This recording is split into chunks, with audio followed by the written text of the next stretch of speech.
Welcome to Infowars Nightly News, this Monday, January 16th edition of 2012. This is Mike Adams, the Health Ranger, filling in for Alex Jones tonight. We have a lot of breaking news ahead for you here, and an interview with Ed Corcoran from Survivalist magazine is going to be talking to us about global events and the Strait of Hormuz in Iran, possibility of war with Iran, and many other topics. But first, breaking news on the GMO front. We have news right out of the state of Washington, where State Senator Marilyn Chase has introduced a bill that would require the labeling of genetically engineered foods sold in that state. Now, she says, quote, people have the right to know what they're eating. Can you imagine that? Now, this bill states that by July 2014, all genetically engineered raw foods must be clearly labeled with the words genetically engineered, and processed foods must include a label that states that the product may contain genetically engineered ingredients, and it must name those ingredients on the label. Now, you may recall that there's already a ballot initiative measure underway in California that hopes to put a bill on the ballot that would require the mandatory labeling of genetically engineered ingredients in California. Combine that with Washington, and then you only have Oregon left out of the scene. You could have the entire West Coast, a new realm of mandatory GMO labeling that could set a precedent to spread to the rest of the states. Now, moving on, more breaking news. Ron Paul receives a game-changing endorsement from a South Carolina senator. This is a big deal. The state Senator Tom Davis from South Carolina is considered a heavyweight, a very influential individual in that state. And he says this is his quote, "There's only one person speaking to what I believe is the core problem of our country today. The biggest threat to our liberty comes from debt. There is only one candidate that is talking about this problem to the degree, at the scale, and with the scope that it needs to be talked about. You can't nibble around the edges anymore." And we now have a short video clip of State Senator Tom Davis explaining more. We need drastic, radical return to the principles this country was founded upon. And if you look at Dr. Paul, and if you look at the lonely battle that he's fought up there in Washington, D.C., and if you look at the courage that he has shown, and if you looked at the withstanding of the pressure that I know he's under, because I feel it in Colombia. I feel it in Colombia all the time. Corporations are out there with their lobbyists, and they want handouts, they want subsidies, they want loopholes, they want grants, they want special treatment, they want crony capitalism, and it is rotting out our republic from the very core. That's what's happening in South Carolina.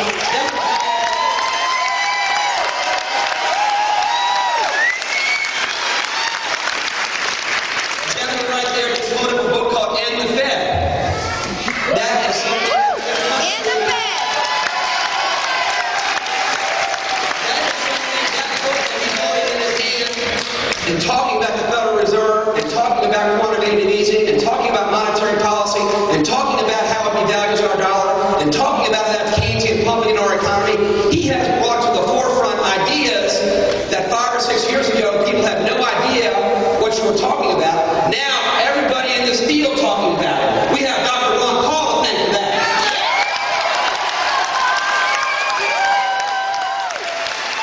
All right, well, the audio wasn't great on that, but the important point is that Tom Davis has officially and publicly endorsed Ron Paul for president. That's a very powerful endorsement. We now have a short video clip from Jesse Benton, who's talking about how Ron Paul is now surging in the polls. We're surging in South Carolina. We've got the resources, we've got the grassroots, and most importantly, we've got the winning message.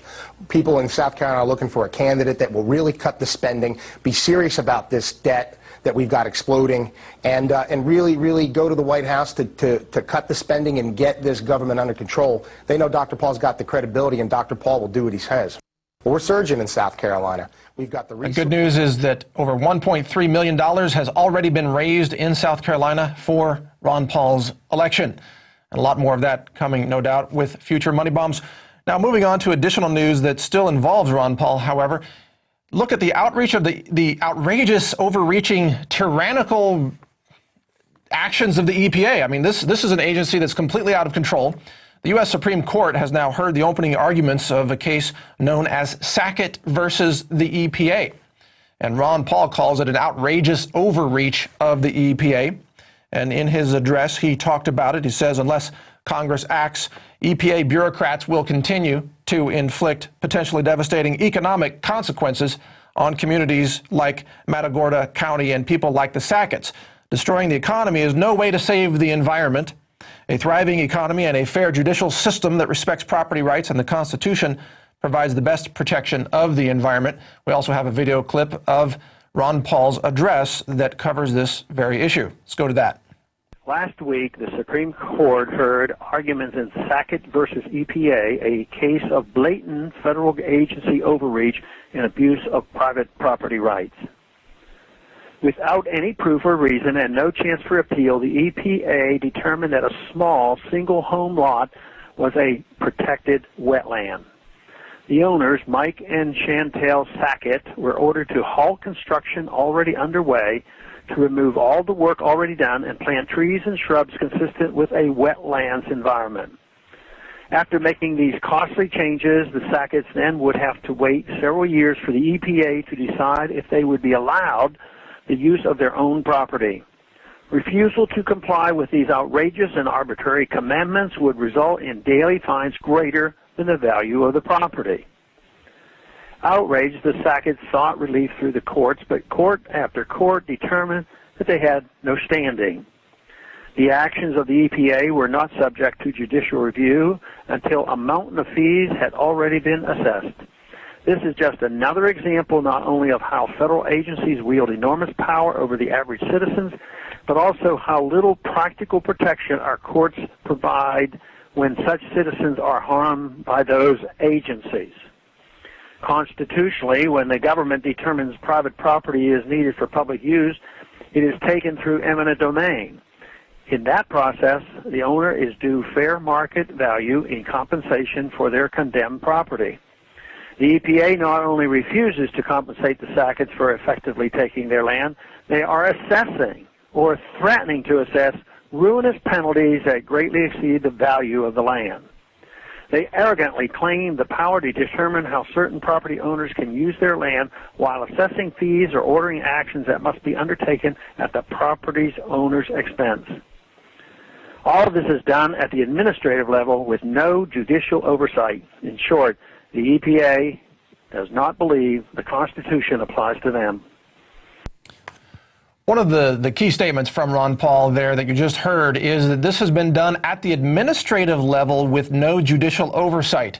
This is the rise of tyranny that attorney Jonathan Emord warned us about in his book by that name, The Rise of Tyranny, where he warned that all of these agencies, the EPA, the FTC, the DEA, the FDA, DHS, of course, they have all become their own tyrannical kingdoms, not subject to legal review, not subject to any of the courts. They simply invent their own law, they implement it in any way they want, and they have become little fiefdom tyrannies in America. And that's what we're seeing now waged against the innocent landowners in this case. I mean, think about it. They just bought a lot, they want to build on it, and now they have to go through all this crazy hoop jumping by the EPA, and they still can't build on it, and it could cost them more than the lot is worth just to pay the fines to the EPA.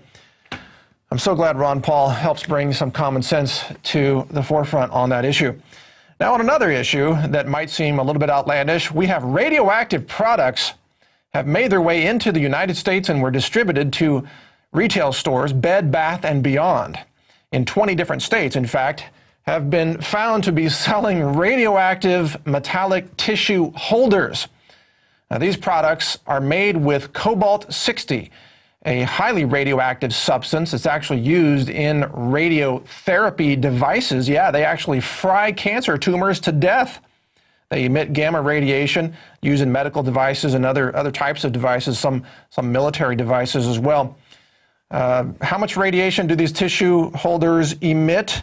The Nuclear Regulatory Commission spokesperson David McIntyre said that standing next to one of these for 30 minutes a day would expose you to the equivalent of a couple of chest x-rays a year.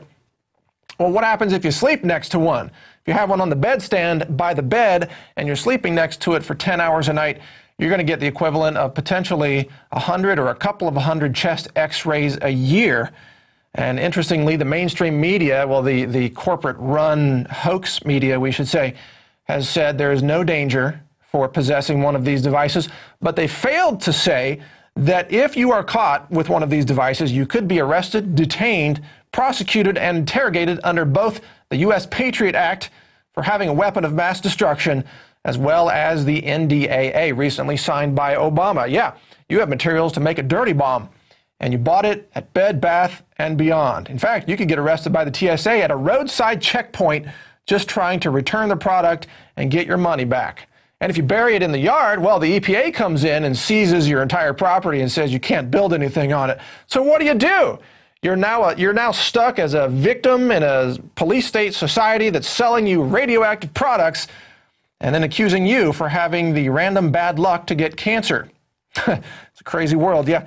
Speaking of cancer, moving on to thyroid cancer, doctors are now scratching their heads and wondering why thyroid cancer cases are on the rise in America. Thyroid cancer has been skyrocketing faster than any other form of cancer.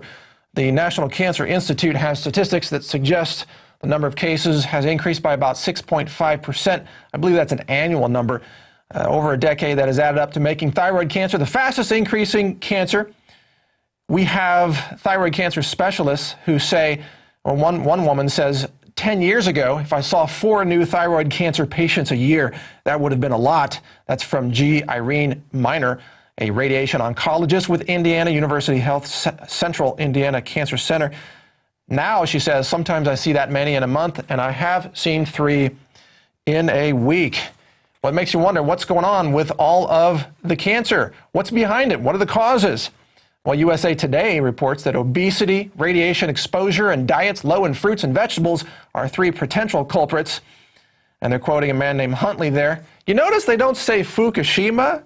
You notice they don't say radiation from nuclear accidents blowing over into North America, dropping onto your soils and getting into your food? You notice they don't mention the radioactive products that you might be purchasing from Bed Bath & Beyond? No, you're not eating enough fruits and vegetables. That's their only answer. It's quite remarkable, but this is just another example of how the corporate-run media downplays real dangers. Radiation is a real danger to your health, while exaggerating fake imaginary dangers like the war on terror, which is mostly just engineered and fabricated, as you well know, as a regular viewer of Infowars Nightly News. Now, we have more news for you here tonight. The LA Times is reporting the TSA, speaking of radiation, the TSA plans now, after so much pressure on it, to test the machines and test the workers there at the airports. The TSA says it's going to test its airport scanner operators for radiation exposure. That's right. After years of rebuffing health concerns over airport scanners, they say they plan to conduct new tests. Well, hey, they can say they plan to do anything. They said they plan to stop molesting your grandma and removing her colostomy bag while she was sitting in her wheelchair trying to get through airport security. But did they stop doing that? No. They said they would stop molesting little children and searching for poop bombs in their diapers. But did they stop doing that? No, they didn't. They can say anything they want. If there's anything that we've learned in the last couple of years, it's that the TSA lies to you every chance they get. And they're lying to their own employees by saying, oh, it's a safe work environment. Whoa, your hair is glowing, your thyroid has cancer? Don't worry, it's a safe work environment. But if they do follow through with this promise, they're going to have their workers wearing dosimeters so they can actually monitor the amount of radiation they get and see just how badly they're being fried from the radiation-emitting security devices that they have you and I walk through. And they continue to lie, by the way, to say that these have been certified as safe by the NIST, even though the NIST has publicly said that is not true. Just another lie from the TSA. Now we have another article on Infowars.com by Paul Joseph Watson breaking down the health effects of these radiation devices, being the naked body scanners being used by the TSA. And this story is entitled TSA to Test Body Scanner Operators for Radiation Exposure. It cites numerous studies from Johns Hopkins, Columbia University, the University of California, and the Interagency Committee on Radiation Safety. It says that a cluster of cancer cases has now been detected among TSA workers, and you can find more about that story at Infowars.com. There's another story, also by Paul Joseph Watson, published at Infowars.com. Cancer surges in body scanner operators, and the TSA launches a cover-up. Well, what more would you expect from the TSA than a cover-up? Fearful of provoking further public resistance to naked airport body scanners, the TSA has been caught covering up a surge of cases in TSA workers developing cancer. The story reports, and you can read more about that story by Paul Watson right there on Infowars.com. Never a day goes by that we aren't entertained by the TSA's lies. There's always something. It's usually involving elderly women or diapers or radiation. It's like a bad Beavis and Butthead episode run by the federal government or something. I'm not sure how they get to all that. Moving on, dead on arrival. SOPA is now shelved, and we don't know if it's permanently shelved or not. That's right. This is the Online Intellectual Property Act, SOPA, the Anti-Piracy Act, I should say, that said it was going to stop piracy, but in fact was just a government censorship bill to try to take down websites publishing information that the government did not like. And here's a quote from shtfplan.com. While this bill of goods was being sold to the American public as a way to reduce online piracy, in essence, the legislation would have made it possible for any organization to target websites using excerpts, quotes, and videos without express permission of the authors or producers of such content. So dead on arrival now, SOPA shelved indefinitely. Believe it or not, the White House has now come out against it. Although, don't forget, Obama said he wasn't going to sign the NDAA, and yet he did. So that Obama can say anything he wants. He can say he's against it. He can be just like the TSA and lie to your face, and at the end of the day, he may end up signing it anyway. That is a tactic they're now using. Well, hey, every White House has been using that tactic for a long time to get bills passed, even though they know the bills are offensive to freedom-minded individuals, and there are a great many of those still remaining here in the great United States of America. Thank goodness for that. And thank you for watching, by the way.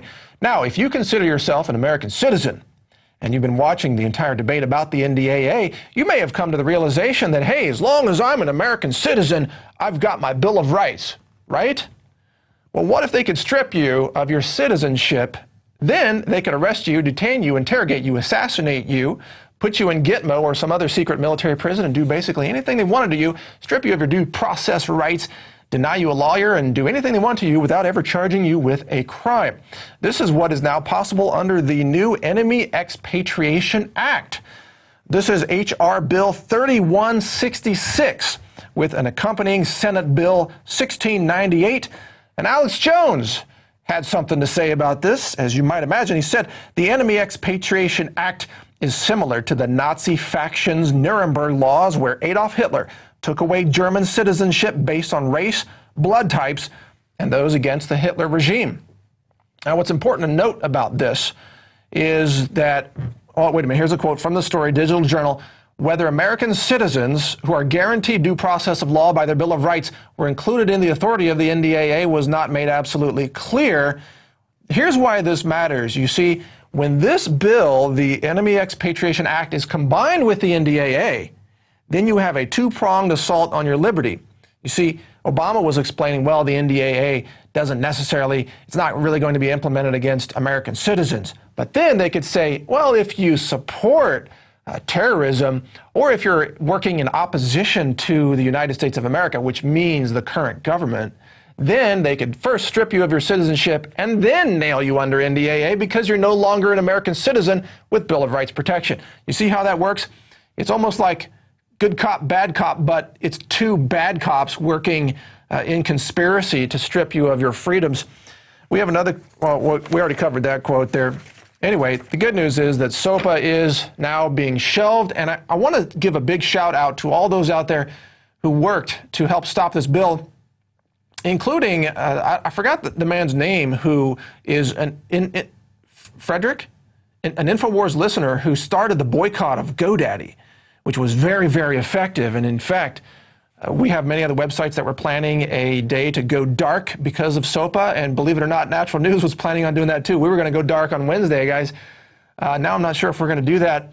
But in any case, this is another example of liberty-minded people standing up for their rights and stopping a very bad bill. But remember, you must have eternal vigilance, because the powers that be will try to bring this back again and again in different forms with different bills.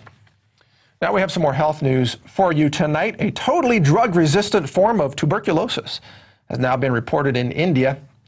Yeah, really drug-resistant, and it's extremely fatal too. So far, a 25% fatality rate. How big is that rate? Well, remember the swine flu from a couple years ago that they were scaring us about? That only had a fatality rate of something like 1% or even less. Well, this is reported in the New York Daily News that now 12 have been infected with this completely drug-resistant strain of TB. 3 have already died, and 9 are clinging to life in India. This is, of course, the result of the widespread abuse of antibiotics, and it means that conventional medicine has absolutely no way to help these people. It also means that if this strain is somehow carried to the United States, that hospitals will become death zones. It's not an exaggeration. Hospitals are already infected with almost epidemic levels of superbugs, and a superbug drug-resistant form of TB could just be added to that. Hey, it's another reason to keep your vitamin D levels up, folks. Get into some good nutrition and take care of your health, because TB is getting worse around the planet. Speaking of health news, let's combine some health with some surveillance in our public schools, shall we? Yeah, schools I believe in New York, Long Island students are now going to be spied on by school officials that have the kids wearing these electronic tracking bracelets. Yeah, it tracks their expenditure of calories and how much food they're burning versus how much food they're taking in. And then this information that's tracked is then uploaded to the school's website, where it's used by teachers. For what purpose? We don't know exactly.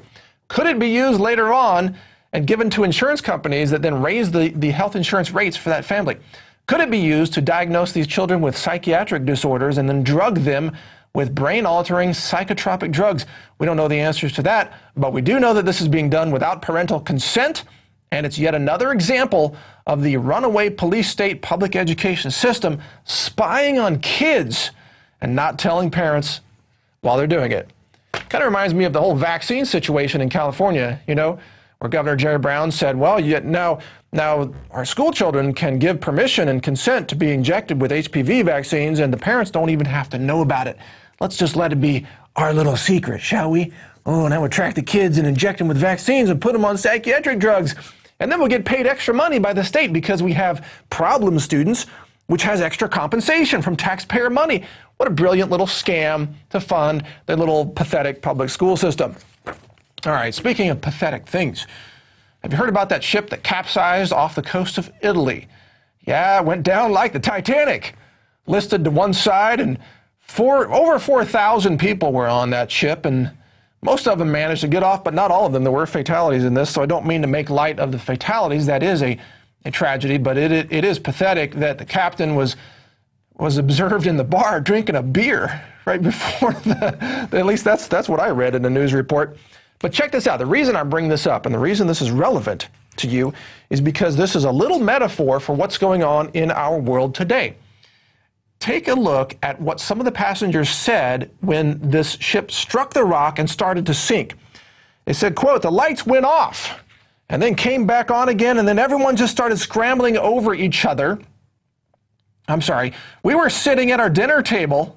That quote's coming up. There's plenty of chaos to go around. "We were sitting at our dinner table when there was a loud bang and things just flew off the table. The lights went off and then came back on again, and then everyone just started scrambling over each other to try to get a life vest or to the lifeboats. People were trampling over each other and the children in the chaos. We couldn't believe our eyes." That's the next quote. "It was just utter chaos. People were rushing about and pushing each other in a panic. Children were crying and no one seemed to know what was happening. We got into a lifeboat," and so on and so forth. That's actual testimony from people on the scene. Now, the reason this is important is because, you see, think about when you're on a cruise boat. It's kind of an artificial reality and an artificial economy. All the food is provided for you, usually all you can eat. You have your artificial credit card to use on the ship, and the ports that you enter are all artificially made up for tourists. Nice and clean ports all over the Caribbean and everywhere else around the world, to impress the travelers. It's an artificial reality. But then when the real world hits, we struck a rock, people start to panic. And I think that this is what could be coming, maybe not just in 2012, but in the years beyond 2012, where a lot of people have been living in a false reality about our economy, about the U.S. dollar, about debt, about free money and government welfare systems. And they're going to be really shocked into a rude awakening about reality when the real tyranny hits home, when the real crisis becomes apparent to them. They're going to be bailing out the exit doors, running for the lifeboats, and trampling all over each other to try to get food. Not trying to create a scare message here, just trying to say, you know, maybe we should look for the rocks, not run into things that sink our ship. And that's what Ron Paul is trying to warn us about. Let's not sink the national economy. Let's observe what's going on out there, do the sonar, do the radar. Let's see what the threats might be that are in our way, and let's avoid them or eliminate them or solve the problems before they become a crisis so we can keep our ship afloat. And that's why I support Ron Paul, and I'm sure that's why many of you do as well. But man, cruise is an artificial reality, just kind of like what we're living in today. Now, on to some news that is a little bit humorous and kind of sick, too. Actually, we have some men who have been arrested. Oh, you've heard the story about the goose that lays the golden egg? Well, these men in Korea were caught smuggling gold nuggets in their rectums. Yeah, they were trying to bring it into Japan to avoid the import taxes. 8 men were arrested by South Korean customs officials. They had a scheme to smuggle gold out of the country by hiding it in their rectums. Apparently, they transformed $260,000 worth of gold bars into small beads, and then, use their own biology to try to get those out of the country. I guess this is their way to try to rectify a global price inflation and currency devaluation.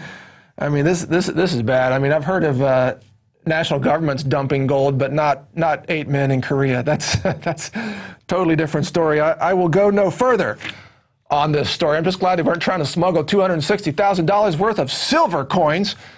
That might have been a very painful way to go about it. All right, enough of that. It's a serious topic. The Daily Quote is next on our agenda here. Speaking of agenda, we have, oh man, Brzezinski, Zbigniew Brzezinski. I hope I got his name right. His quote is relevant to what's happening in our world today, so listen up. Quote, "The technocratic age is slowly designing an everyday, more controlled society. The society will be dominated by an elite of persons free from traditional values who will have no doubt in fulfilling their objectives by means of purge techniques with which they will influence the behavior of people and will control and watch the society in all details. It will become possible to exert a practically permanent watch on each citizen of the world." And that's the quote from Zbigniew Brzezinski. What is he? Is he a famous author or something? I'm sorry, I'm not familiar. Oh, The Grand Chessboard. All right. Oh, thank you, Du, who explains that he helped found Al-Qaeda, Al-Qaeda with other. Okay, never mind. That's an important quote. Now, I want to remind you that we do have a special still going here at Infowars. The Infowars store has the 15-day free trial is still going on. So a 15-day free trial, no charge to try out to become a member at prismplanet.tv, where you can check out all the nightly news videos. And of course, you have the ability to share that login password with multiple friends so that you can help inform them as well. This trial is limited, so check it out now while you still can. I know they're not going to keep running this for very long. Also available is the Alex Jones Everything Special. It's over $300 worth of DVDs and documentaries. Everything that Alex Jones has put together in documentary form for just $99.95. Is it 95 cents or? Okay, $99.95. I own this set myself, by the way. This was some of my Christmas viewing, and it was very educational. It's amazing. You got to go back and watch this stuff because now you see how far ahead of the curve Alex Jones really was. Now stay with us here on Infowars Nightly News. We'll be right back after this break with an interview with Ed Corcoran, who is the founder and editor of Survivalist Magazine. This is Mike Adams, the Health Ranger, filling in tonight. Stay with us. We'll be right back. America is in trouble. Washington is a disgrace. Government has become too big. It's overtaxing, overspending. We need to change direction. We really need change. We can't afford to make the same mistakes we've made in the past. Mitt Romney's reputation as a flip-flopper. He went the other way when he got paid to go the other way. There is need for economic stimulus. It's about serial hypocrisy. This election is about trust. There's been one true consistent candidate, and that's Dr. Ron Paul. Ron Paul has been so consistent from the very beginning. He seems like a more honest candidate. He tells the truth about what he believes, whether you like it or not. He's never once voted for a tax increase, never once voted for an unbalanced budget. Ron Paul's plan is bold, cuts 5 departments. It's what we need. When he says he's going to cut $1 trillion in the first year, I believe it. If you don't like how things are going and you're tired of politicians, he's something different. Ron Paul. Ron Paul. Ron Paul. Ron Paul is the one we've been looking for. I'm Ron Paul, and I approve this message.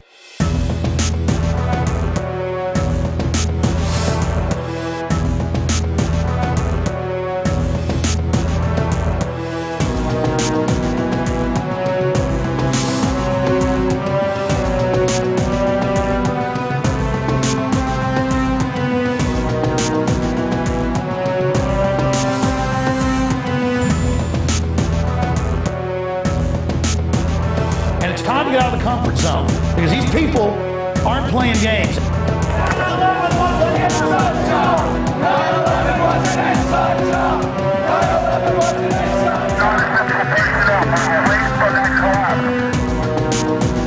We're going to organize. Humanity's going to come together. We are swinging muskets here, toe-to-toe with the globalists. They're bloodied. We're bloodied. It is absolute total war.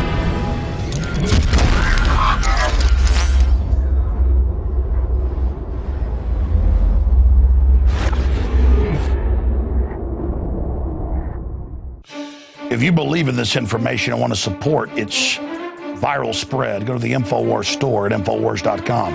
We've got the new G.I. Joe Infowars t-shirts. We've got the incredible Pro Pure gravity-fed filters available at Infowars.com in the store. We've got a new DVD, Scientists Under Attack, the Don't Tread on Me flag. We've got all sorts of different bumper stickers to help spread the rebellion virally.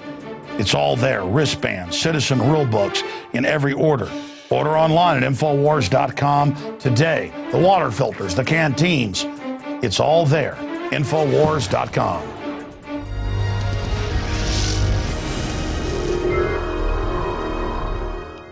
All right, welcome back. And now we're going to be speaking with the founder and editor of Survivalist magazine. He's the founder of the website CompleteSurvivalist.com. His name is Ed Corcoran, and he's here to talk to us about what he calls a collapse in slow motion. A lot more going on in the world today that you need to know about, and Ed's here to help analyze it for us. Ed, thank you for joining us today on Infowars Nightly News. How you doing? I'm doing swell, Mike. Thanks for having me on. Now, you've got a lot on your mind today with world events. What do you think are the most important things happening that people need to know about today? Well, one of the things I like to stress to people is, people ask me all the time, what is the biggest thing to be concerned about? A lot of people seem to have the notion that, they're going to wake up one morning and our cities are going to be on fire, or there's going to be martial law, or something, drastic is going to happen immediately overnight, and it's just going to be, one, quick event. What we're really experiencing is what I call a collapse in slow motion. We are in the midst of a societal and economic collapse right now. It's just happening by degrees rather than happening in one drastic fell swoop. Some of the issues that concern me and other survivalists and preppers the most is the economy. Most of us, that's our number one issue. I mean, I don't think I need to belabor the point too much. I think most people realize that, our phony debt-based fiat currency and economic system is unsustainable. It's designed to collapse. There is no, what we're doing right now is we're living on borrowed time. Recently, Obama has asked for yet another extension or, increase of the debt ceiling. And, you can only go so far with that. That's, it's like going into your bank and your credit cards are all maxed out and saying, hey, why don't you increase my credit limit, and with no, plan or way of paying it back. So now, Ed, when you say we're living on borrowed time. I want to ask you specifically about timing.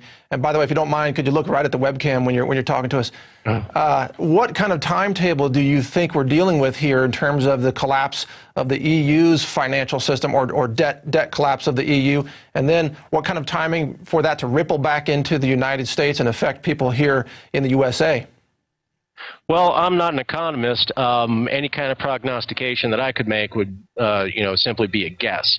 But based on the folks that I speak to, and everybody who does spend the majority of their time following the economy and forecasting, making predictions, it could happen within this year. Now, that's precluding, other situations, and a lot of us are watching the situation going on in Europe, especially Greece right now. You're not seeing a whole lot of what's going on in Greece in the mainstream media. Everybody knows that Greece is in default with, and they're counting on bailouts from Germany and Italy.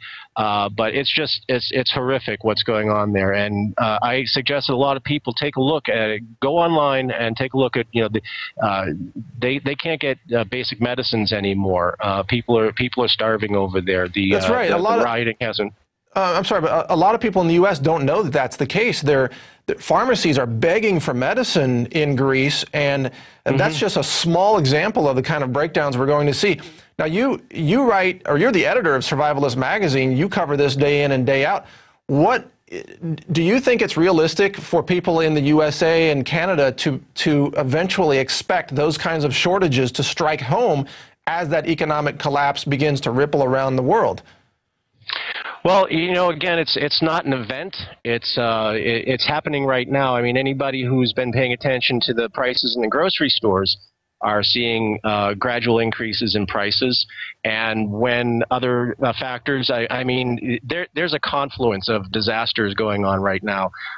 When you factor in oil, the whole peak oil thing, which, I like to address a little bit. I know a lot of people out there will roll their eyes and say, oh, peak oil is a hoax, it's a myth and whatnot. And I believe that myself at one point. But, my work through the magazine and through the radio show that I did puts me in contact with a lot of people whose business it is to know about these things, and I wouldn't want to mention any of them by name because they're still attached to certain various intelligence organizations and whatnot. But the thing about peak oil is that it's not that we've run out of oil. It's that we've stopped discovering new fields, and it's costing us more and more energy to extract the oil, and we're having trouble meeting up with demands. Now, factor into that as well that what M. King Hubbard, who is the one who proposed the Hubbard curve back in 1956, predicting that peak oil would be achieved, or we would reach peak oil by 1970, and he was correct, by the way. What he didn't factor in was that there are a lot of other countries now who are emerging as major oil consumers, such as China, India, other emerging and countries that are just becoming industrialized, who are just joining the party right now, and they're draining the resources and causing the resources to be depleted even faster. Right. So demand is way up. That's definitely the case, but I do want to ask you more about peak oil, but first, what about the Strait of Hormuz and the situation with Iran? The U.S. government is beating the war drums for war with Iran. Israel is upping their talk about Iran. There's a lot of pressure on Iran. How is that likely to impact energy supply to the United States and then trickle through the economy in terms of increased prices? What's your take on that? Well, it's already had an effect on the price of oil here in the United States. Oil prices have begun rising again.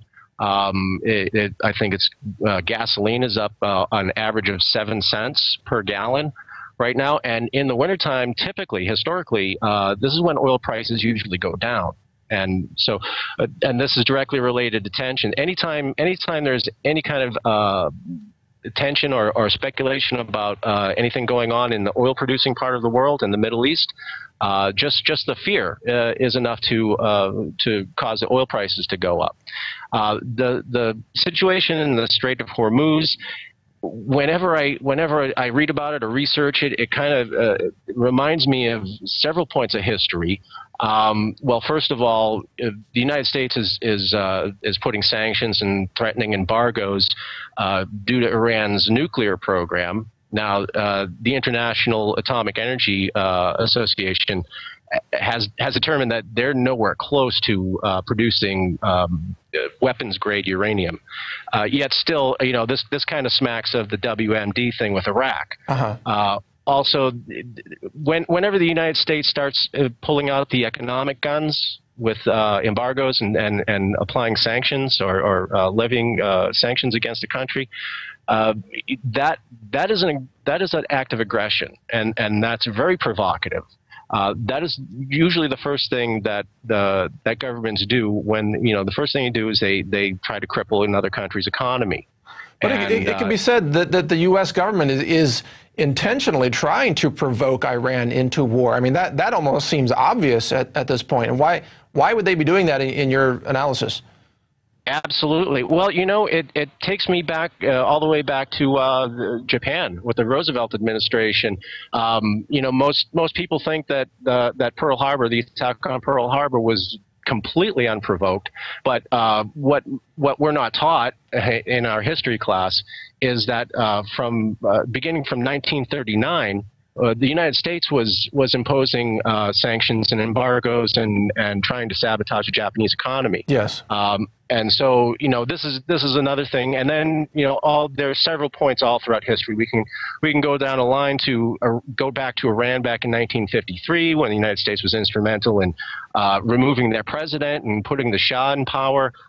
It's always the economic guns that come out first, and so for anybody to say that Iran is overreacting by threatening to close the Strait of Hormuz, well, they're kind of doing that in a sense of self-preservation. They are reacting to what we're doing. It's like an international game of chicken, and there was a secret message delivered to Iran threatening that we would employ embargoes against Iran should they choose to close the Strait of Hormuz. The United States did not confirm that, and then eventually they did confirm it, but they didn't say what was actually said, or they didn't say where it was coming from. And just today I read that Iran has acknowledged that they have received this threat from the United States. So okay, so the economic guns have been brought out for sure. A lot of strategic political chess playing behind the scenes. But what about the political guns in terms of the presidential election in the USA? People always rally behind their president in time of war. Doesn't it also seem likely that the Obama administration would welcome an act of war right before Election Day, or sufficiently before Election Day to have time for the country to rally behind him and re-elect the president? I mean, isn't it almost that do you think that's a valid point? What's your take on it? I think it's a valid speculation, and my speculation, and it is a speculation, this is my opinion, is that I think the American people are getting tired of war. We're getting tired of constantly being engaged in other countries while we're not taking care of our own domestic problems. So I don't know if that would be advantageous for the Obama administration. I don't see that as a rallying point per se. I think we're weary of it. We want to get out of Iraq and Afghanistan. We're in the process of pulling out of Iraq, I guess, but Afghanistan, or at least changing the labels of the soldiers that are still there. Yeah, exactly. I mean, and then there's all these contractors, these security contractors and whatnot, and we have.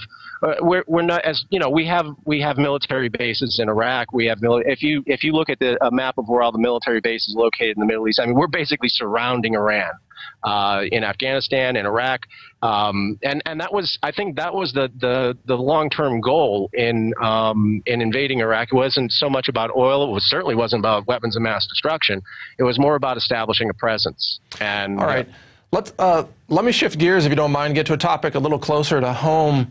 You, as the editor of Survivalist magazine, you do a lot of interviews, you talk to a lot of people out there. It's 2012. This is the big year that everyone was talking about. The Mayan calendar mythology has been floating around out there. The rapture talk has been out there. Are you seeing, first of all, an increase in interest in survival or preparedness strategies? And do you find, my second question is, do you find that people are approaching it from a practical point of view, or is there a sense of, I mean, the Mayan calendar thing, I would almost call that, you know, unfounded mythology. What are you seeing out there in terms of real people interested in preparedness?